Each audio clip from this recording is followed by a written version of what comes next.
Boa noite para você. Seja bem-vindo, seja bem-vinda ao encontro desta noite. É muito bom estar aqui com você, muito bom poder aqui juntos, poder falar com Deus, poder meditar um pouco sobre essa temática que tem nos acompanhado agora, quanto mais se aproxima o Natal, né? Quem é o aniversariante do Natal? Nós estamos pensando aí e meditando juntos, à luz da Bíblia, quem é esse aniversariante e por que é tão importante a gente celebrar, não é, a existência dele, a vinda dele à Terra, a pessoa que ele é e o que ele tem feito nas nossas vidas. Seja muito bem-vindo, viu? Eu quero pedir o seu apoio agora compartilhando essa transmissão. Compartilhe aí com seus amigos, com seus familiares, para que eles possam acompanhar também. E eu já aproveito dando boa noite aí para Luciane e para o Adilson, graça e paz. Deus abençoe vocês, as crianças. Tá tudo bem aí no sítio? Também a Silvana, boa noite Silvana. E boa noite para todos e todas que estão nos acompanhando aí agora. Nós vamos começar orando, vamos falar com Deus, vamos pedir a Ele que nos abençoe e para que esse tempo da nossa meditação seja um tempo de crescimento espiritual. Vamos lá? Bondoso Deus, eu quero te agradecer por esta noite, pelas pessoas que estão me acompanhando, Senhor, pelo privilégio de agora nós estudarmos a Tua Palavra que revela, que mostra para nós quem é Jesus, quem é o aniversariante, qual a sua natureza, qual o seu poder, qual a sua missão. Tudo isso, ó Deus, nós temos visto aqui e nos leva a te adorar mais e te agradecer mais por tudo que o Senhor fez e faz através de Jesus nas nossas vidas. Abençoe agora a nossa meditação, que seja um tempo de crescimento, de aprendizado, Deus querido, que a gente possa crescer juntos aqui em nome de Jesus. Amém, amém. Boa noite, Ângela. Boa noite, tudo bem, minha irmã? Que Jesus te abençoe ricamente nessa hora. Também a Viviane está aí com a gente. Boa noite, Viviane. E todos mais, dá um oizinho aí, né? Se manifestem para a gente poder mandar um abraço especial aí para você. Pessoal, sem delongas, porque eu não sei se você reparou, mas as nossas mensagens da quarta-feira estão ficando cada vez mais objetivas, né? Não vou dizer assim que estão ficando cada vez menores, não. Objetivas, porque o recado é direto, é simples, não é? Mas ao mesmo tempo profundo, e aí a gente medita juntos e segue para seguir a vida mesmo e tendo Jesus aí no nosso coração, ainda mais, um coração ainda mais apaixonado, ainda mais dedicado a esse Jesus. Então a gente não precisa falar muito para falar o que é preciso. E é por isso que a gente está sendo mais objetivo nesses dias. E aí, quem é o aniversariante? Neste mês de dezembro, nós temos dedicado tempo para pensar a pessoa de Cristo, quem ele é, e também a sua obra, o que ele veio fazer. Lá no nosso primeiro encontro, se você não assistiu, está disponível aí para você assistir pelo Facebook, também pelo YouTube. Nós vimos no primeiro encontro os nomes de Jesus. Nós vimos, nós entendemos que nome é esse, né? Jesus, Cristo, Filho de Deus, Filho do Homem. A gente pôde compreender juntos aqui que através dos nomes de Cristo, a gente já consegue entender quem ele é. Na quarta passada, nós vimos juntos as naturezas de Cristo. E nós vimos que Jesus é divino, ele é Deus, e ele também é humano, 100% Deus, 100% homem. E nós vimos o porquê isso é importante. Por que Jesus tinha que ser 100% homem e 100% Deus? Por que tinha que ser assim? E nós vimos juntos aqui a importância disso. Se você não assistiu, é só voltar lá e nos acompanhar, tá bom? Agora, hoje, a nossa missão aqui juntos é meditar e entender um pouquinho mais sobre a pessoa de Jesus no sentido dos seus estados. Quando a gente fala assim, os estados de Cristo, nós estamos pensando, deixa eu já passar minha tela aqui, os estados de Cristo, vamos pensar juntos aqui o seguinte: é muito normal a gente pensar em Cristo como aquele homem fraquinho, né? Representado nas imagens, nas fotografias, nas pinturas, né? Aquele homem sofrido, não é? Parece que meio até anêmico, né? Então, coitado, dá uma dó, né? Dá uma pena. Quando a gente imagina Jesus assim, dá aquela sensação de ele não tem condição de salvar ninguém, porque, afinal de contas, parece que ele é que está precisando de que alguém o salve. Só que hoje nós vamos ver que esse Cristo é o Todo-Poderoso. E nós já vimos, né, na semana passada que a pessoa divina dele. Só que é interessante pensar que esse Cristo também sofreu. Ele de fato foi pregado na cruz. Ele de fato morreu. E tudo isso fazia parte dos seus estados, dos estados de Cristo, de humilhação e de exaltação. E tudo isso cumpre um papel. E para a gente entender quem é Jesus, a gente precisa olhar para todos esses acontecimentos, para todos esses estados, para toda essa situação vivenciada por Jesus, para entender melhor quem ele é e o que ele veio fazer. E o primeiro estado que a gente vai pensar acerca de Jesus é seu estado de humilhação, que é o mais visível, né? Que é o mais óbvio, que sempre estamos lembrando, digamos assim, né? Esse estado de humilhação, ele é descrito na Bíblia, por exemplo, lá em Gálatas 3 e Gálatas 4, diz assim, ó, Cristo nos resgatou da maldição da lei, fazendo-se ele próprio maldição em nosso lugar, porque está escrito, maldito todo aquele que for pendurado em madeiro. Vindo, porém, à plenitude do tempo, Deus enviou seu Filho, nascido de mulher, nascido sob a lei. Aqui nesse texto a gente já vê uma série de coisas interessantes. Por exemplo, Jesus, ele próprio, se faz maldição em nosso lugar.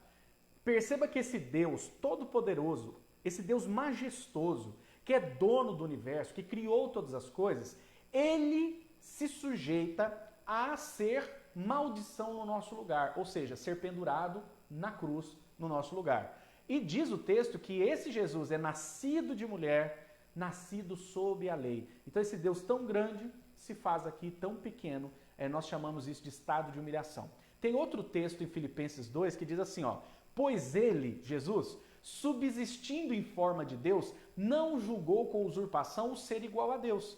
Antes, olha que legal, a si mesmo se esvaziou. Jesus se esvaziou, assumindo forma de servo, tornando-se em semelhança de homens e reconhecido em figura humana. A si mesmo se humilhou, tornando-se obediente até a morte e morte de cruz.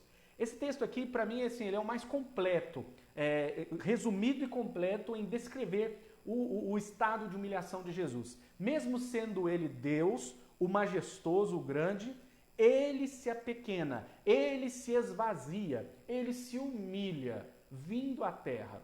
E aí a gente vai ver aqui esses estados, ou melhor, cada estágio dessa humilhação. Por exemplo, o primeiro estado, né, ou o primeiro estágio do estado de humilhação de Jesus foi a sua encarnação e o nascimento dele, né? A encarnação e o nascimento de Cristo. Por quê?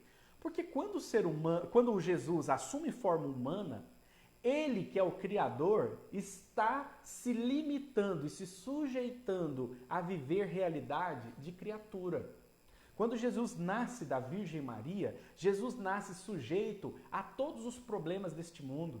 Ele vem e se sujeita à lei, à própria lei de Deus. Ele se sujeita a esta lei, não é? Jesus vem aqui viver a realidade, não é? Das privações, da dor, das angústias.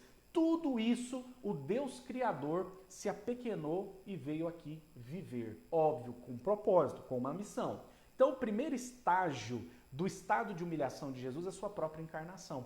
Mas a gente vê também que Jesus se humilha nos seus sofrimentos. E sofrimento, às vezes, a gente tende a pensar que é só o sofrimento da cruz, da paixão. Não, desde que Jesus nasceu, ele viveu sofrimento. Quando ele nasce, ele não teve um lugar digno, digamos assim, né, para nascer. Ele não nasceu no hospital, ele não nasceu na hospedaria, ele nasceu na estrebaria. Ele foi colocado sobre uma manjedoura, não é? Então, quando a gente olha para isso, Jesus foi privado das coisas mais básicas do ser humano, não é? Depois disso, ele é perseguido por Herodes. Depois disso, a gente vê, quando Jesus assume a sua missão pública, ele vai até o deserto e ali ele é tentado pelo diabo. Ao longo de todo o seu ministério, ele é confrontado pelos fariseus, pelos escribas, pelos saduceus. Durante toda a sua missão, Jesus foi contestado, até que, por fim, no momento mais crítico, ele também é chicoteado, cuspido, julgado injustamente. O dono de tudo, o Deus Todo-Poderoso, se sujeita e vem em forma de homem, e ele se sujeita a servo sofredor, como é descrito para nós tão bem, né? Isaías descreve o servo sofredor lá em Isaías 53, é um texto lindo. Se você tiver um tempinho aí, leia Isaías 53, você vai ver que Jesus, como ele sofreu, né? Como aquele texto profético demonstra, já anuncia, e depois Jesus vivencia e nos demonstra esse seu estado de sofrimento.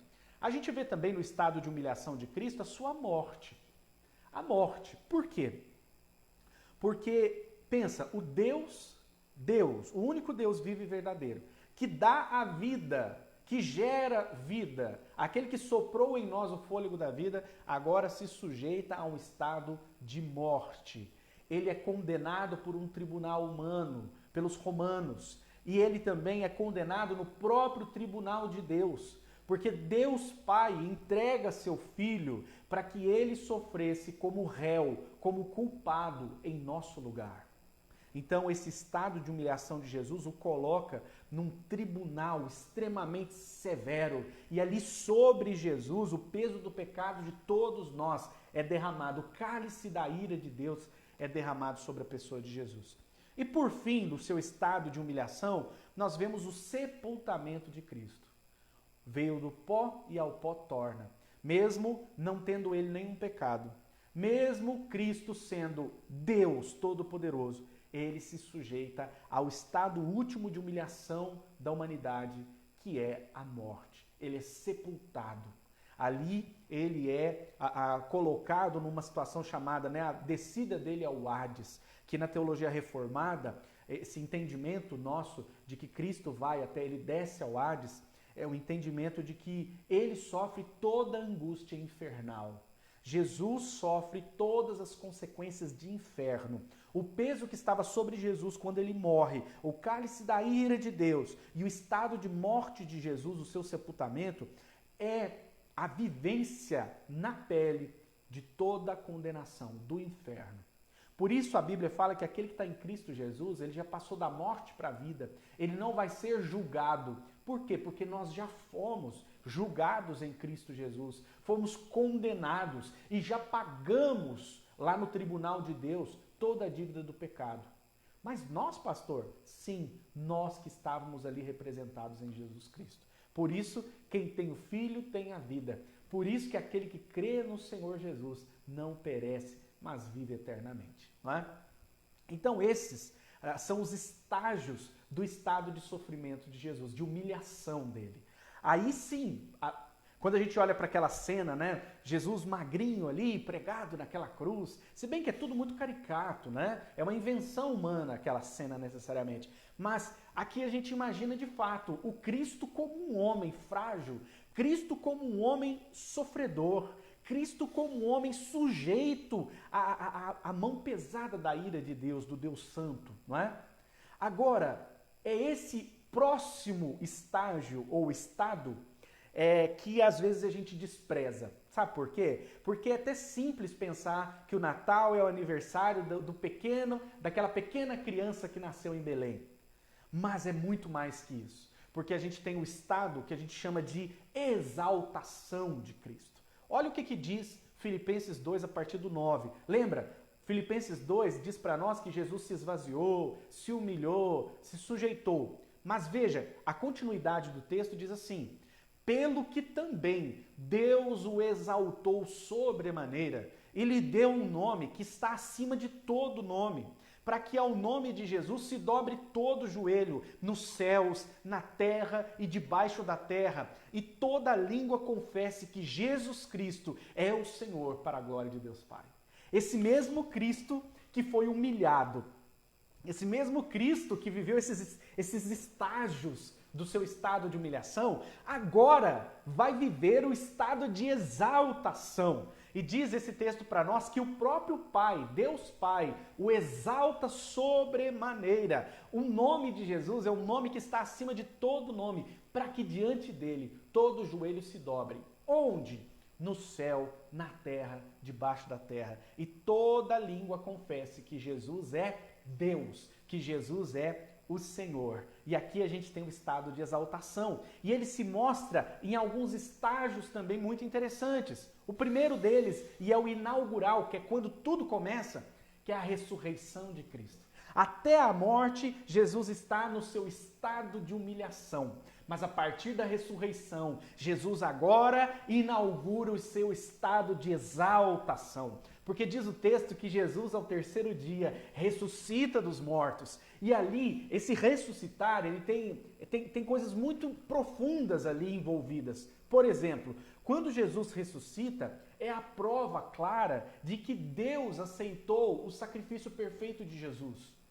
Deus Pai ressuscita Jesus dos mortos para dizer o seguinte: o seu sacrifício foi aceito, o preço pelo pecado foi pago e a morte foi vencida, porque o salário do pecado é a morte. Quando Jesus ressuscita, significa então que a morte foi vencida.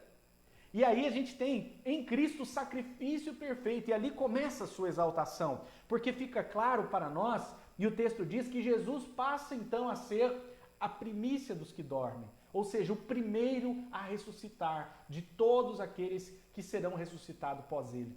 O corpo que Jesus recebe de Deus Pai, que a Bíblia vai chamar e a teologia vai chamar de corpo glorificado, né? Esse estado de glorificação de Jesus, a Bíblia vai dizer para nós que é o mesmo corpo que todos os ressuscitados e redimidos em Cristo receberão também.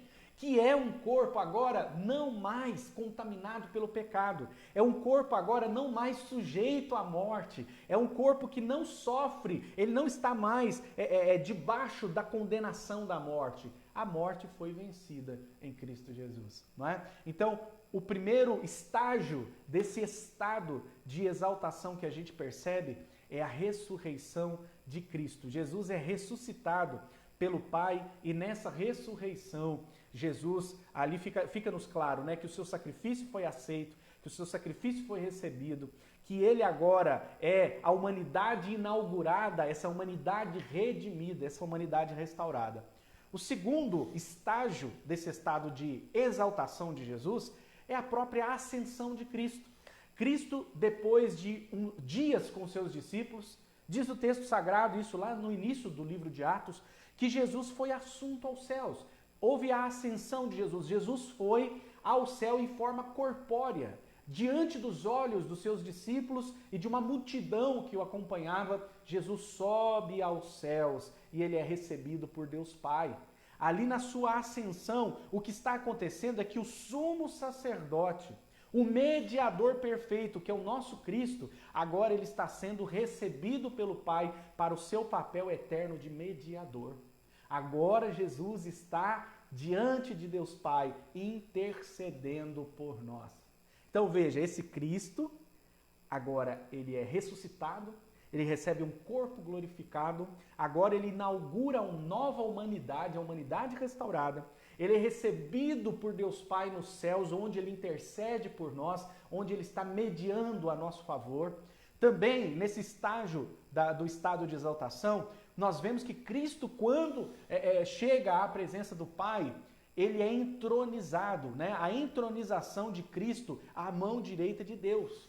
Deus Pai, diz a Bíblia, o texto sagrado diz para nós que Deus Pai coloca Jesus Cristo à sua direita, à sua destra. Isso significa uma entronização pública diante dos céus e diante de toda a criação. Deus Pai está mostrando para o mundo que ele dá toda a autoridade para o seu Filho Jesus. Que agora ele está sendo exaltado publicamente e o governo está nas suas mãos, o poder está nas suas mãos, a glória está nas suas mãos.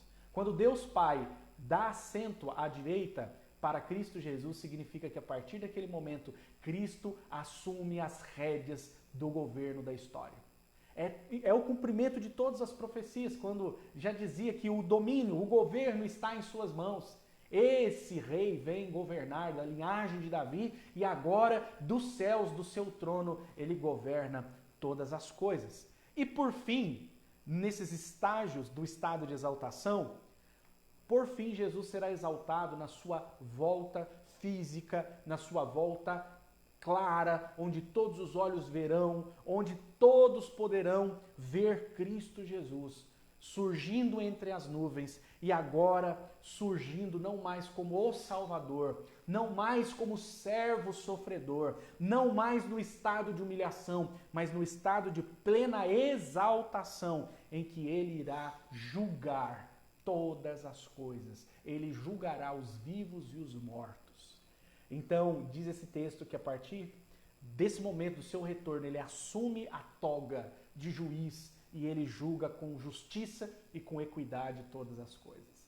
Então, olha que diferença. Jesus Cristo como aquele que está sentado à destra de Deus Pai, Jesus como aquele justo juiz que vai vir julgar todas as coisas, esse Jesus está muito diferente daquele Jesus humilhado, daquele pequeno bebê que nasceu em Belém, daquele sujeito sofrido debaixo da autoridade dos romanos, aquele sujeito perseguido e tentado por Satanás. Agora nós olhamos para o Senhor Todo-Poderoso, que governa todas as coisas, que reina e que julgará todas as coisas. Por que nós vimos esses dois estados de Cristo hoje? O estado de humilhação e o estado de exaltação. Por quê? Porque se você olhar para Jesus sem o seu estado de humilhação, nós perdemos ali a obra salvadora de Jesus. E se nós olharmos só para o sofrimento de Jesus e o seu estado de humilhação e não olharmos para o seu estado de exaltação, então nós vamos ver um rei vencido, fraco, humilhado apenas. E ele não é. Ele é o Senhor absoluto. Ele só vive essa realidade do estado de humilhação porque ele se esvazia, porque ele se sujeita, porque ele se humilha para nos salvar, porque ele se diminui para nos salvar, porque para nos salvar ele se torna carne da nossa carne, homem sujeito à lei, sofrido, perseguido, tentado. Mas esse Jesus não fica assim. Ele é exaltado sobremaneira, porque o Pai o ressuscita dos mortos, porque ele é elevado às alturas, onde o Pai o recebe e ele intercede por nós, e Deus Pai o coloca à sua direita para que governe e seja honrado publicamente, até aquele dia que ele há de voltar, e nós o veremos com esses olhos, e ele assumirá o seu lugar de Rei absoluto e dono de todas as coisas. Então esse Jesus não é fraco, não. Esse Jesus é o Todo-Poderoso. Eu quero muito que nesse Natal você adore Jesus em todas essas características. Que você adore o Filho de Deus, porque, como a gente viu lá no primeiro estudo, ele é Jesus, ele é o Salvador. Ele é o Cristo porque ele é ungido por Deus para cumprir essa missão. Porque ele é Filho de Deus, porque ele é Deus de Deus. Ele é Filho do homem também porque ele é um ser humano que veio nos salvar os humanos, pagar o preço do pecado dos humanos. Eu quero que você adore Jesus lembrando que ele é humano e que ele é divino. 100% homem, 100% Deus. Deus para cumprir a missão, homem para pagar o preço. E também, como nós vimos hoje, aquele que esteve no estado de humilhação para nos resgatar, vindo a esta terra, já não está mais humilhado. Ele já ressuscitou. Ele está diante de Deus intercedendo por nós. Ele está sentado à destra de Deus Pai, governando todas as coisas. E um dia ele vai voltar para buscar a sua igreja. Então, Cristo hoje está no seu mais pleno estado de exaltação. Então, que nesse Natal você possa exaltar Jesus de todo o seu coração. Amém? Que Deus te abençoe. Espero que essa mensagem tenha te abençoado de alguma maneira. Ela é bem teológica. Nós estudamos hoje a doutrina dos estados de Cristo. Não é? Então, isso não é tão simples assim, mas é importante sabermos para que a gente entenda a grandeza de Jesus e que a gente o adore como o Senhor absoluto que Ele é. Amém? Que Deus te abençoe. Vamos orar? Senhor, eu quero te agradecer muito por ter enviado o teu Filho Jesus, pelo estado de humilhação em que Ele se sujeitou. Mas hoje, ó Deus, nós queremos nos romper em adoração, porque esse Cristo é exaltado, porque esse Jesus ressuscitou, porque esse Jesus hoje está à destra do Senhor. de onde Ele governa e a nossa vida está segura nas mãos daquele que governa todas as coisas. E Deus, obrigado por essa esperança e essa expectativa que nós temos de que um dia esse Cristo há de voltar para vivermos então na plenitude, na nova natureza regenerada, resgatada, para nós vivermos uma existência não mais afetada pelo mal, pelo pecado e suas consequências.